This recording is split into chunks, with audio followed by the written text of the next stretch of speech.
বাস্তু, পঞ্চতত্ত্ব ও বিভিন্ন দিকগুলি। নমস্কার বন্ধুগণ, আশা করি আপনারা সবাই ভালোই আছেন। আমি রামপ্রসাদ ব্যানার্জি।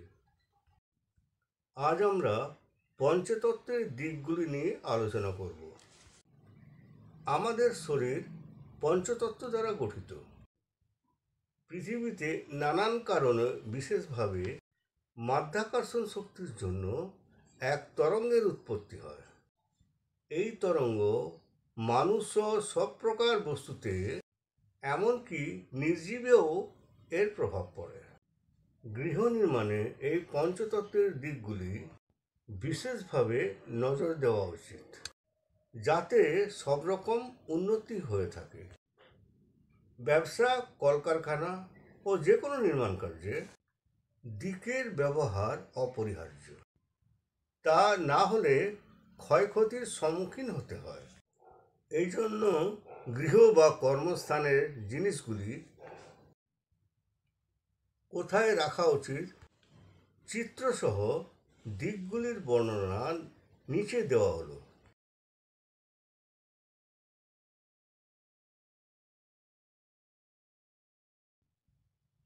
উত্তর পূর্ব ঈশান কোণ, যার অধিপতি হলো জল, অর্থাৎ এই কোণে কোনো নলকূপ, কুয়ো ইত্যাদি স্থাপন করা উচিত।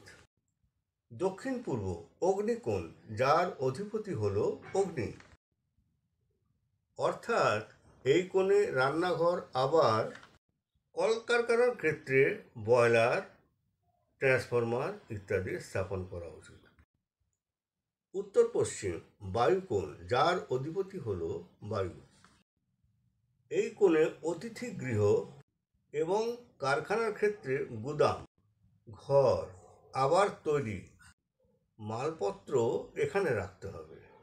দক্ষিণ পশ্চিম নৈরত কোণ, যার অধিপতি হলো পৃথিবী। পৃথিবী সব কিছুর মধ্যে স্থির, তাই এই দিককে প্রয়োগাদির জন্য যাবতীয় এই স্থানে সুরক্ষিত রাখা উচিত। আকাশ, কেন্দ্রের অধিপতি হলো আকাশ। এই অংশটি স্বতন্ত্র ও সামান্য গতিবিধির মধ্যে রাখতে হবে। এইভাবে যদি সব সন্তুলিতভাবে রাখা হয়, তাহলে এক্ষেত্রে সব কিছুই উন্নতির দিকে অগ্রসর হতে থাকবে। পরে আরও সব আলোচনা বিস্তারিতভাবে করব।